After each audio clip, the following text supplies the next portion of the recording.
members of the Senate, Republican members of the Senate, are opposing Donald Trump. Put up the picture full mass. This has to do with the report we brought you last week. Members of the Senate GOP opposed Trump on the big, beautiful bill, which we told you was a nightmare, a disaster. One of the worst bills that you could ever think of. I said when the bill was passed by the House, this is the bill that would make even the most liberal spender say, what the hell are you doing? So the Republican senators are struggling to pass Donald Trump's bill, according to a report from Politico.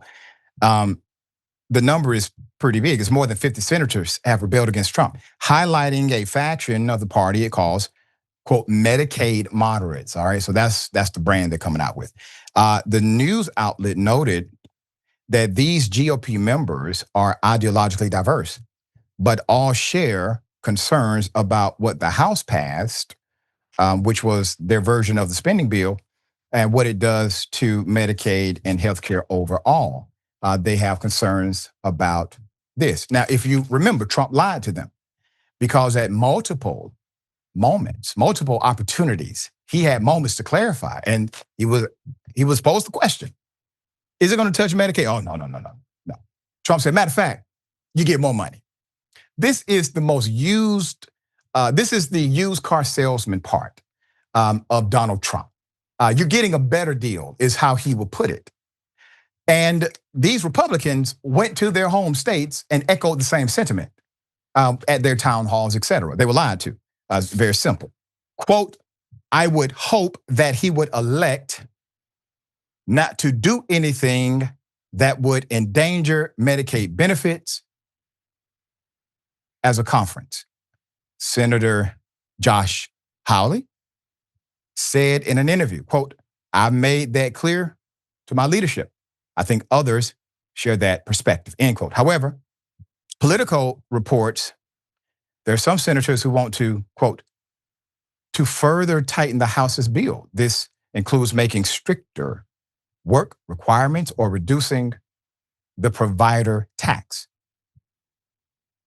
Let's put them up. Quote, I'd be damn disappointed if a Republican majority with the Republican president didn't make some reforms, says Senator Kevin Cramer. Quote, the provider tax is money laundering machine. We don't go after that. We're not doing our job, end quote. Senator Ron Johnson is still pushing for changes to how states and the federal government split spending on Medicaid. The federal government now picks up 90% of the cost for those who are made eligible for Medicaid under the Affordable Care Act. According to the report, the House nixed an effort to reduce that percentage. One idea being floated to create some common ground on the issue is to phase in the cost percentage change. However, Politico said this, quote, is likely to be a non-starter for 50 GOP senators. The outlet noted Hawley has already warned that, quote, there will be no Senate bill if that is on the table. Also, Marjorie Taylor Greene in MAGA rage against Donald Trump.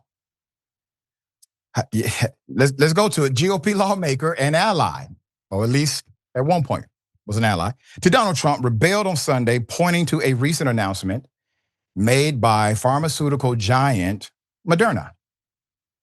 Quote, we announced today that the US FDA has approved NextSpike, it's a registered trademark name, a new vaccine against COVID-19 for use in all adults 65 and older, as well as individuals aged 12 years through 64 years of age with at least one underlying condition that puts them at high risk for severe outcomes from COVID-19, end quote, the company wrote. So Green shared that statement to social media declaring that the FDA's actions is not MAGA at all, in reference to Trump nominee Robert F. Kennedy Jr.'s slogan to make America healthy again. It's not MAHA, M-A-H-A, at all. Unreal, the lawmaker added, okay? So she has now publicly come out against an actual policy. Well, good for you, Marjorie Taylor Greene. You're starting to, I guess, get why you're there. Even if I disagree with you on policy, at least talk about it. So this is a policy dynamic. The GOP senators who are opposing Trump, they're opposing Trump not because of his personality, but because of his policies.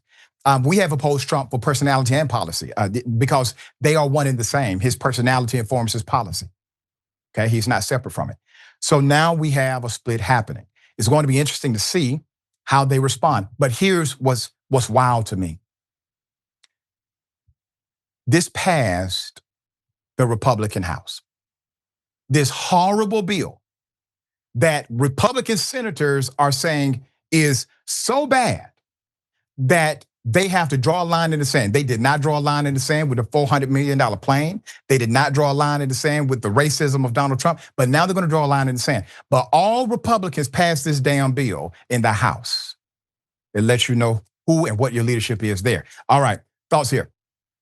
Yeah, I mean, there's been quite a few times, even in Trump's first administration, albeit the second administration is times 10 and on crack cocaine, but where Republicans have stood up and said, I don't know, this is a line too far, and then they end up bending over backwards. So I really don't expect any of these Republican senators to actually stand up. If they do, maybe it'll be a very small handful of them.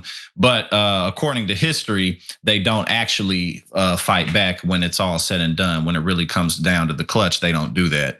Let alone the things you said, they didn't care about Trump literally trying to overthrow the country January 6th on live television. It's not like it was covert there. Everybody saw it. And they were like, along with tens of millions of Americans who also shrugged their shoulders at that. So there's also a whole nother discussion in that area. But I guess we'll see what happens. Donald Trump and Elon Musk is out now, but that's really just because he deteriorated more than anything else.